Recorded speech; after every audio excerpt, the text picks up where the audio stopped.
샬롬. 오늘도 하나님의 완벽한 타이밍의 은혜를 경험하는 하루가 되기를 축복합니다. 여러분, 하나님의 계획은 한치의 오차도 없이 이루어집니다. 그러기에 우리는 세상의 흔들림 속에서 완벽하신 하나님의 계획과 사랑을 신뢰하면서 하나님의 힘과 손길을 경험할 수 있기를 축복합니다. 오늘도 말씀으로 언제나 우리를 다시 일으켜 주시는 주님의 힘으로 승리하기를 다시 한번 주님의 이름으로 축복합니다. 오늘의 말씀을 읽겠습니다. 일곱째 달 곧 그 달 21일에 여호와의 말씀이 선지자 학개에게 임하니라. 이르시되 너는 스알디엘의 아들 유다 총독 스룹바벨과 여호사닥의 아들 대제사장 여호수아와 남은 백성에게 말하여 이르라. 너희 가운데에 남아있는 자 중에서 이 성전의 이전 영광을 본 자가 누구냐? 이제 이것이 너희에게 어떻게 보이느냐? 이것이 너희 눈에 보잘것 없지 아니하냐? 그러나 여호와가 이르노라. 스룹바벨아, 스스로 굳세게 할지어다. 여호사닥의 아들 대제사장 여호수아야, 스스로 굳세게 할지어다. 여호와의 말이니라. 이 땅 모든 백성아, 스스로 굳세게 하여 일할지어다. 내가 너희와 함께 하노라. 만군의 여호와의 말이니라.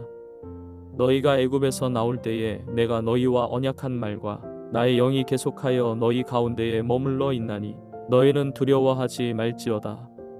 만군의 여호와가 이같이 말하노라.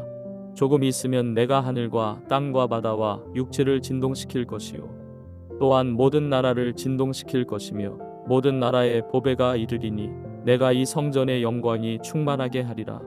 만군의 여호와의 말이니라. 은도 내 것이요 금도 내 것이니라. 만군의 여호와의 말이니라. 이 성전의 나중 영광이 이전 영광보다 크리라. 만군의 여호와의 말이니라. 내가 이곳에 평강을 주리라. 만군의 여호와의 말이니라. 바벨론 폴에서 돌아온 유다 백성들은 성전 재건을 시작했다가 외부의 방해와 낙심으로 형제에 중단되어 있는 상태였습니다.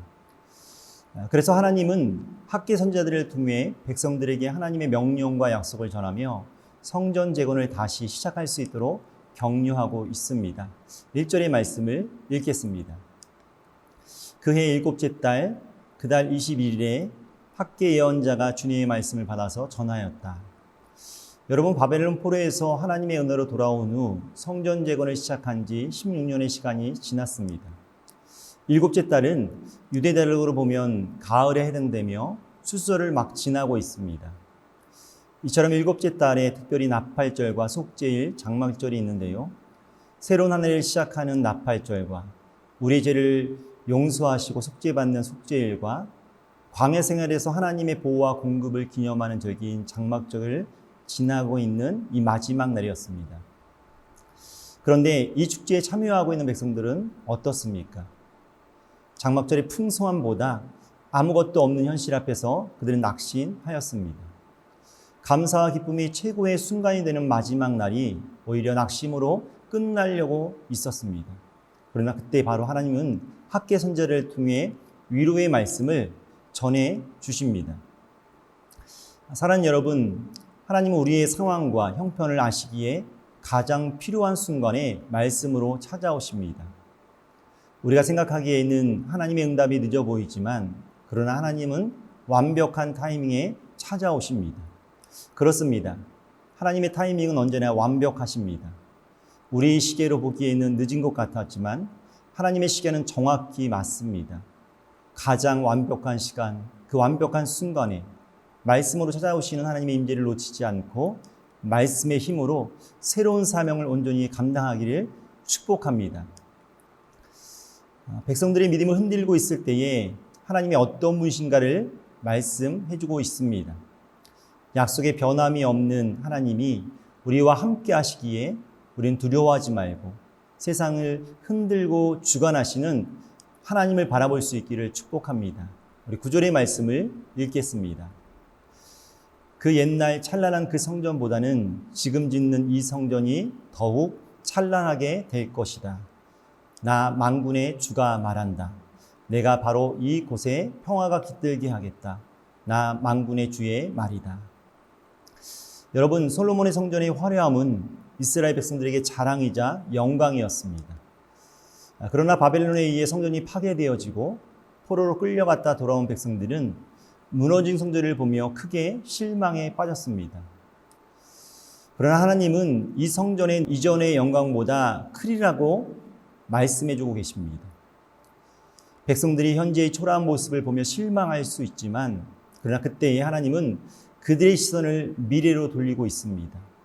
하나님께서는 약속하신 더 큰 영광이 단순히 물리적인 웅장함을 넘어서 예수 그리스도를 통한 하나님의 임재와 영광스러운 구원의 역사를 가리키면서 그들에게 새로운 소망을 말씀해 주고 계십니다. 사랑하는 여러분, 우리는 때로 현실의 부족함과 초라함 속에서 낙심할 때가 있습니다. 내가 이루어놓은 것이 보잘것없고 내 삶의 열매가 작게 느껴질 때에 하나님은 여전히 우리와 함께 일하시고 있는가를 의심할 수 있습니다. 그러나 분명한 것은 하나님은 우리와 함께 하십니다. 그렇습니다. 하나님의 임재를 우리의 삶의 중심을 두고 살 때 우리의 삶도 하나님의 영광의 빛으로, 영광의 은혜로 빛나게 될 줄로 믿습니다. 오늘도 그 은혜를 바라보며 오늘도 믿음으로 승리할 수 있는 저와 우리 성도님들의 삶이 되기를 주님의 이름으로 축복합니다. 우리 잠시 함께 기도하겠습니다. 하나님 아버지, 우리의 인생에 낙심이 찾아올 때에 하나님의 완벽한 말씀을 듣기를 원합니다. 하나님의 타이밍의 완벽함을 신뢰하게 하시고 주님의 음성에 귀 기울이며 주님의 말씀에 소망을 두게 하여 주옵소서. 세상의 흔들림 속에서도 주님의 계획은 온전히 이루어진 것을 믿습니다. 우리 삶의 부족함을 염려하기보다 모든 것을 주관하신 하나님을 신뢰하며 승리하게 하여 주옵소서. 감사하며 예수님의 이름으로 기도하옵나이다. 아멘.